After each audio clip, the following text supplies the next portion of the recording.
Avec ses places fortes, ses palais privés, ses demeures baroques et son art du jardin, la région de Sintra, située à quelques kilomètres de Lisbonne, offre un paysage très particulier. Ce paysage, né de l'imaginaire des hommes, invite au voyage dans le temps et aux rêveries romantiques.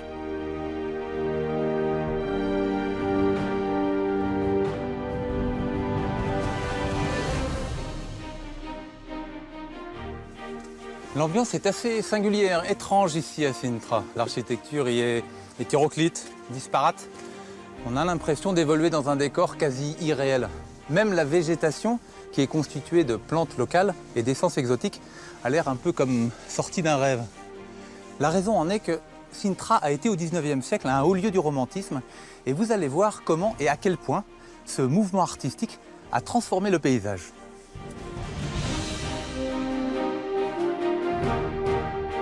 Les artistes romantiques se sont emparés de Sintra au XIXe siècle, invités par la monarchie portugaise et l'aristocratie lisboète.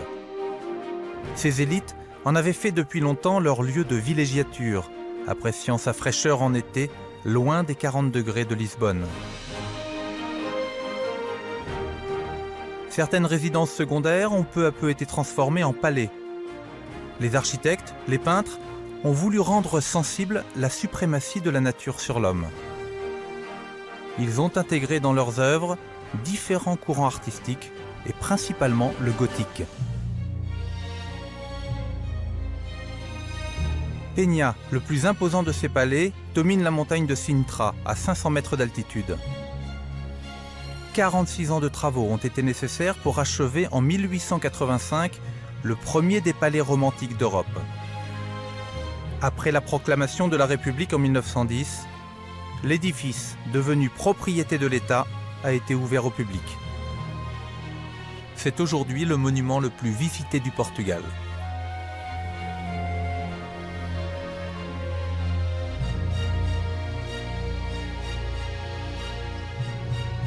L'architecte Antonio Nunes Pereira en est le responsable. Antonio, ce palais de Peña, il est un petit peu surprenant, presque incongru dans le paysage. Il vient d'où? Ce palais a été bâti pendant le règne de Ferdinand II, le roi consort qui a épousé la reine Marie II du Portugal. Il est né en Allemagne, mais il a grandi à Vienne. Mais avant qu'il en fasse un palais, il y avait quoi ici? Il y avait un château? À la place du palais, avant il y avait un monastère qui a été abandonné après l'extinction des ordres religieux. Le roi l'a acheté avec ses propres deniers pour en faire une résidence privée. Il l'a transformé non pas en monastère, pas tout à fait en palais, mais plutôt en un château avec les références romantiques de l'époque médiévale qu'il a apportées dans ses bagages avec ses origines d'Europe centrale. Ce qui fait de cette résidence un endroit extrêmement créatif.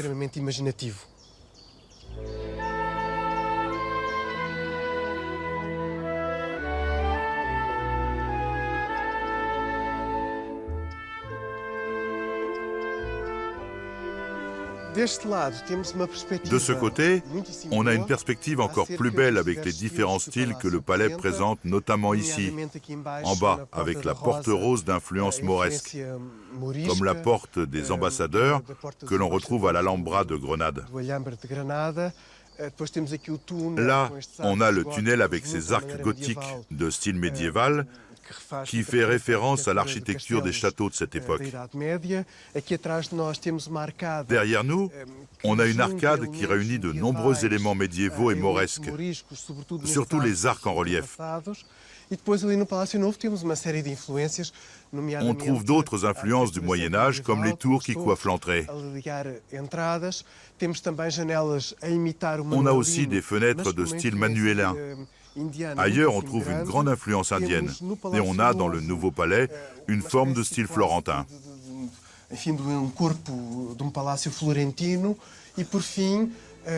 Et pour finir, on a la grande tour qui est une tour du Moyen-Âge, qu'on appelle aussi un donjon.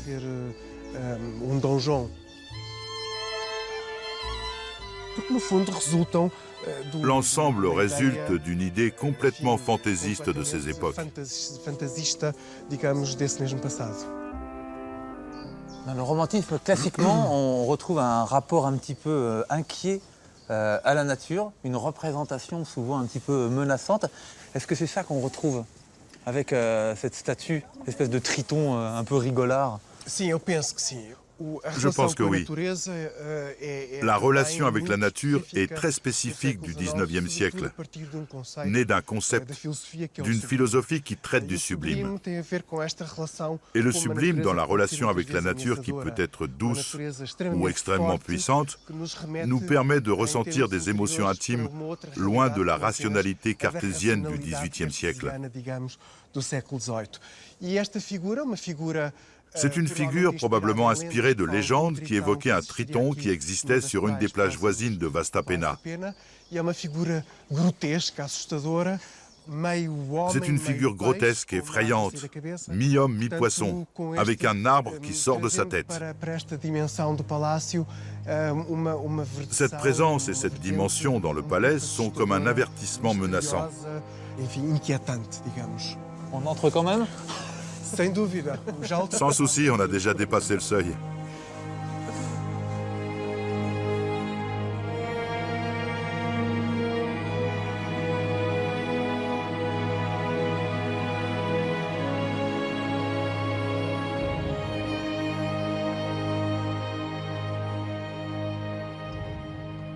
En même temps que le roi faisait édifier son palais, il a demandé la construction du parc de Pena. C'est un parc complètement artificiel. Le paysage original de Sintra était beaucoup moins riche en végétation. Toutes ces espèces exotiques, ces grands arbres qu'on voit ici, ont été choisis par le roi. Il voulait créer un cadre très romantique. Au-delà de la montagne, on a l'océan Atlantique, qui fait aussi partie de ce périmètre romantique. C'est la confluence de ces trois éléments unifiés, le palais, le parc et l'océan au loin, qui ont valu à cet espace d'être classé par l'UNESCO au patrimoine mondial de l'humanité.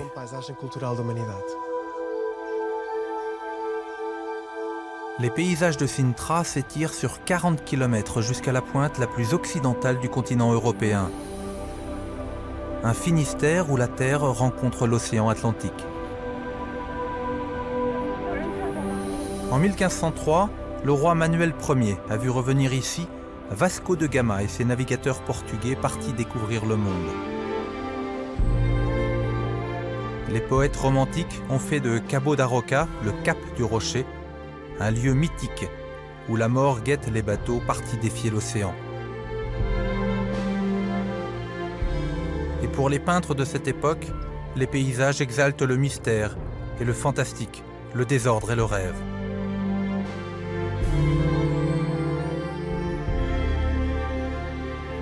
Paulo Pereira est historien. Il a écrit plusieurs ouvrages sur les lieux magiques et sacrés du Portugal.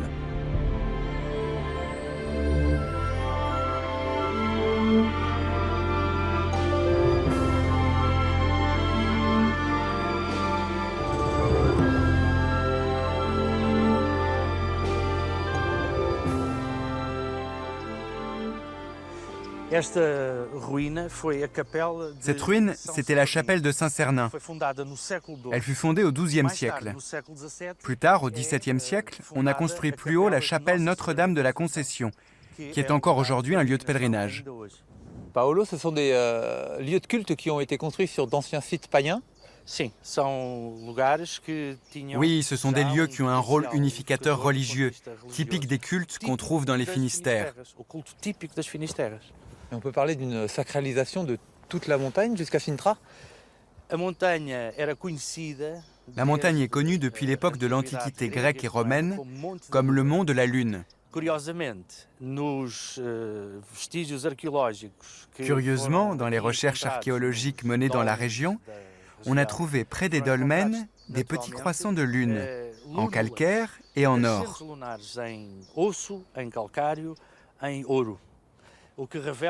Cela révèle qu'il y avait déjà à cette époque une profonde connaissance de la symbolique de cette montagne. Et la chapelle dédiée à notre sainte, Notre-Dame de la Concession, est érigée sur un croissant lunaire. La cohérence est impressionnante.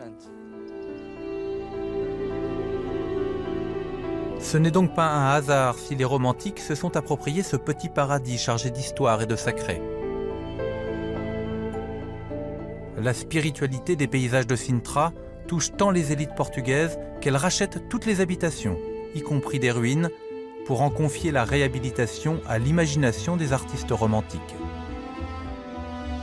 Sintra devient alors un haut lieu de contemplation qui attire de nombreux Européens. Un Anglais, William Beckford, fut le premier à posséder le palais de Montserrat. Il y écrivit un livre qui fit le tour de l'Europe et inspira les romantiques.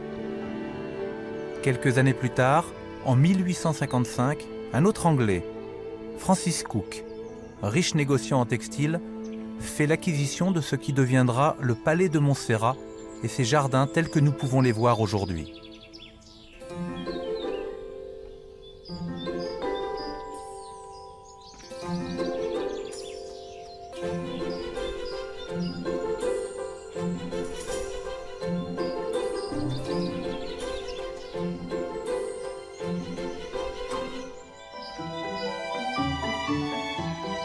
Gerald Lecurst est paysagiste. Anglais d'origine, il s'est installé à Sintra, où il poursuit depuis 25 ans le travail de ses prédécesseurs. Gérald, est-ce que le jardin de Montserrat a attiré les grands noms du romantisme à l'époque? Le plus célèbre des hommes qui a habité ici, c'est William Beckford, qui était un pré-romantique de la fin du XVIIIe siècle. Byron est venu ici. Byron est venu dans le jardin. Oui, Byron était là, le 12 juillet 1819, probablement pour plus d'une demi-heure.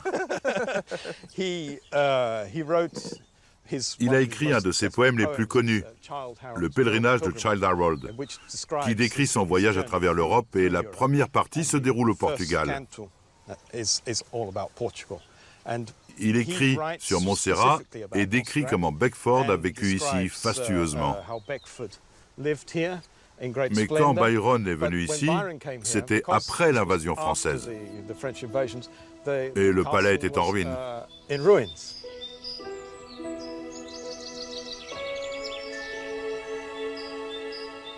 Montserrat est un jardin typiquement romantique, mais c'est aussi un jardin d'inspiration britannique.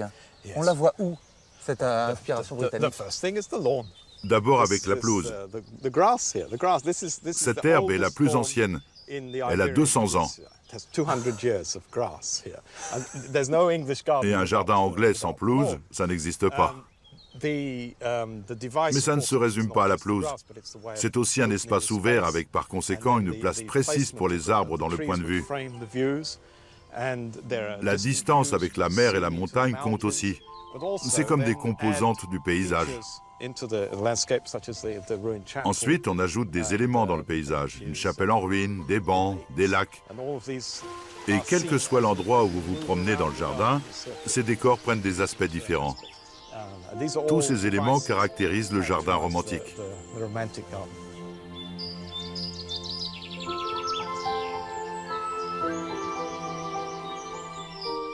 Et avant que les romantiques ne s'emparent du paysage, à quoi ressemblaient les collines de Sintra? C'était complètement différent. La montagne n'avait pas d'arbres. Les gens d'ici avaient le droit de couper les arbres pour faire du feu. Sur la crête, vous pouvez voir des blocs de granit. C'est tout ce qui reste. C'est un petit exemple. Mais avant, c'est toute la montagne qui était comme ça, celle qu'on voit sous les blocs. Les blocs ont disparu à mesure que la montagne a changé. Maintenant, on est dans un univers complètement vert.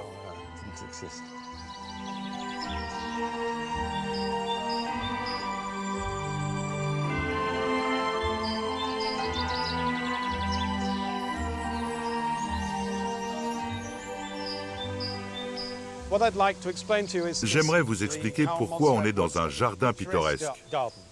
Un jardin pittoresque est constitué de sentiers pour se promener et on a des points de vue que l'on regarde comme un tableau. Habituellement, il y a un banc et vous avez une vue qui part d'ici jusqu'au paysage le plus lointain. Le bleu au loin, c'est l'océan. La mer. Cette composition, on la doit au travail de William Stockdale. C'était un peintre des paysages. Il a été chargé de concevoir ce jardin. Il a fait venir des espèces des collections britanniques qu'il a fait replanter un peu partout. Et vous voyez deux arbres qui viennent délimiter le point de vue au milieu. On a un espace ouvert, animé par le ruissellement de l'eau qui court au milieu et la terre qui remonte. Cette vision ouverte porte notre regard très très loin. Notre travail aujourd'hui consiste à essayer de recomposer ce tableau. En fait, ce que tu me dis, c'est qu'à Montserrat, les peintres ne peignent pas les paysages, ils les fabriquent carrément. Exactement, c'est un travail merveilleux.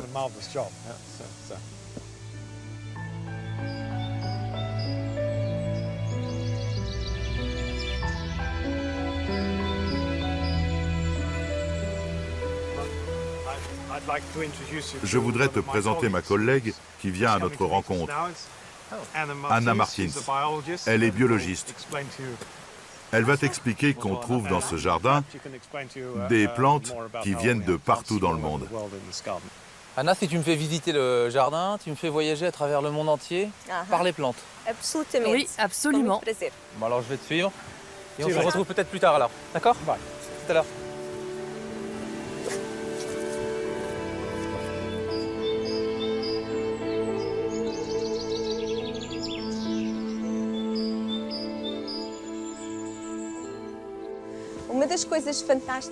Dans ce jardin, il y a des choses fantastiques avec le mélange d'espèces endémiques, comme ce chêne-liège qui est l'emblème national du Portugal, et des espèces comme ce bunya-bunya, un authentique monument.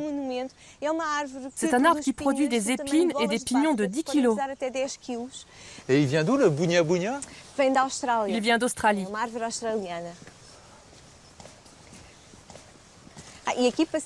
Ici, on passe à côté de cet arbre qui paraît être un bananier, mais qui n'en est pas un. C'est un estrellis géant qui vient d'Afrique du Sud.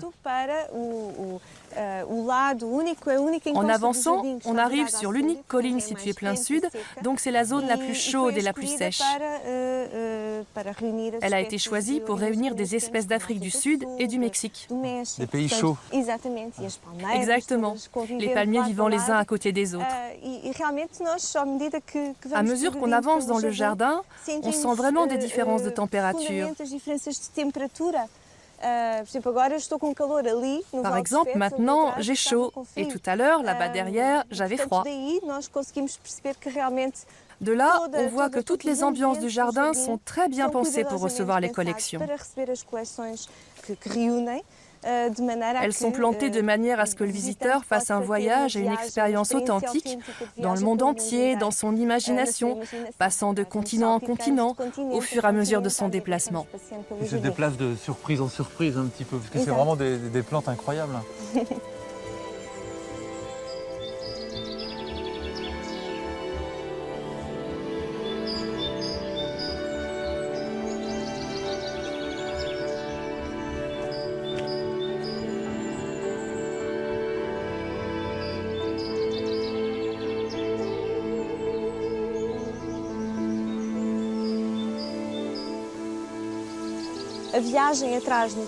Dans le concept du voyage romantique, il y a le voyage à travers notre imagination et à travers le temps, qui est aussi un élément fondamental. Ce genre de ruine, c'est ce qu'on rencontrait dans les jardins. Et ici, M. Cook a construit une fausse ruine à partir d'un édifice qui existait déjà. Il a fait enlever le toit et a demandé à faire construire des créneaux en haut des murs. Alors c'est une construction humaine, mais on a l'impression de voir revenir la nature, qui est un petit peu dans tous les coins. Voilà. Exactement. C'est un tout petit peu l'ambiance du livre de la jungle de Rudyard Kipling, avec cette ruine complètement envahie et entourée par la forêt. La scène avec les singes. Exactement, c'est ça. Il y a cette idée de voyage, d'émotion, d'exploration, tout ce qu'un jardin romantique comme celui-ci peut proposer. Ici, M. Cook a demandé qu'on plante un grand arbre, un ficus, qui s'enroule, qui enserre le bâtiment, avec ses racines qui se transforment en tronc et qui se substituent presque au mur. Et tout cela renvoie à cette idée de la suprématie de la nature sur l'homme. Tout ceci appartient au concept du jardin romantique et on le trouve partout à Sintra.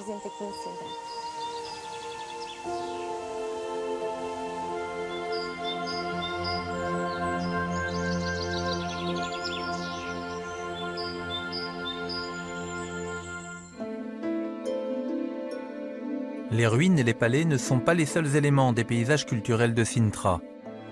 On y trouve également des quintas, des fermes encore habitées sur les hauteurs de la ville.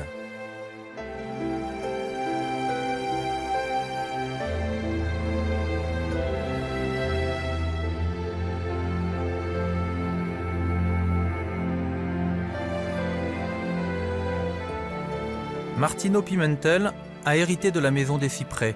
Elle a été dessinée en 1912 par son arrière-grand-père, le célèbre architecte portugais Raul Lino, qui y a vécu.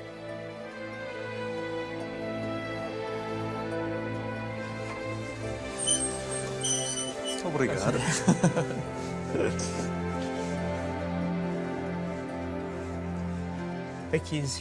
Ici, on passe dans la partie du jardin la plus sauvage, où on note l'intégration de la maison dans le paysage.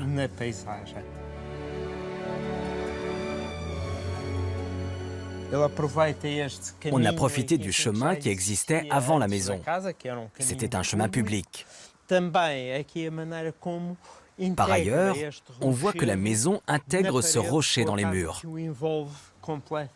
Il est complètement cerné et le mur s'intègre à la roche préexistante.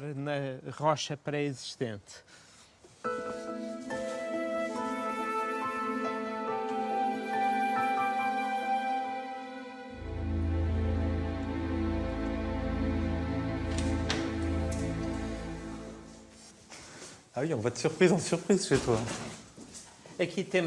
Ici, on a la salle à manger. C'est une salle qui est éclairée, encore aujourd'hui, à la bougie. Quand la maison a été construite, il n'y avait pas d'électricité à Sintra. Et aujourd'hui, on l'utilise encore avec des bougies. Là, on a la salle de séjour. C'est une salle parfaite pour écouter de la musique et s'y reposer.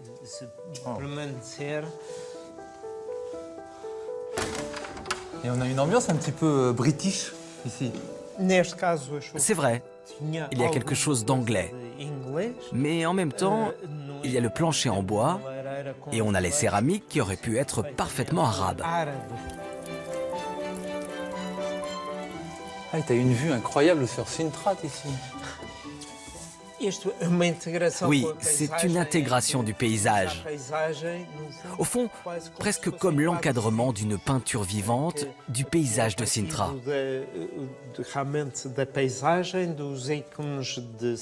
Comme le palais national de la ville, le château des morts et le palais de Pena. On peut voir tout ça d'ici, et principalement ce vert qui a une force incroyable. Il rentre dans la maison et fait profiter de la relation avec la nature.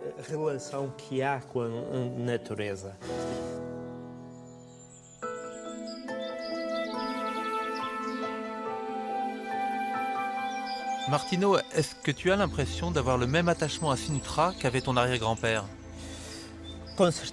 C'est certain. Mon héritage, mon lien à Sintra sont très forts. C'est un paysage incroyable qui se transforme en permanence. C'est presque comme un voyage dans le temps. Durant notre parcours, on a pu remarquer que le paysage a complètement changé. Ici, les nuages viennent et disparaissent dans un mouvement permanent. Et on a l'impression de voyager dans l'espace, comme dans l'éternité.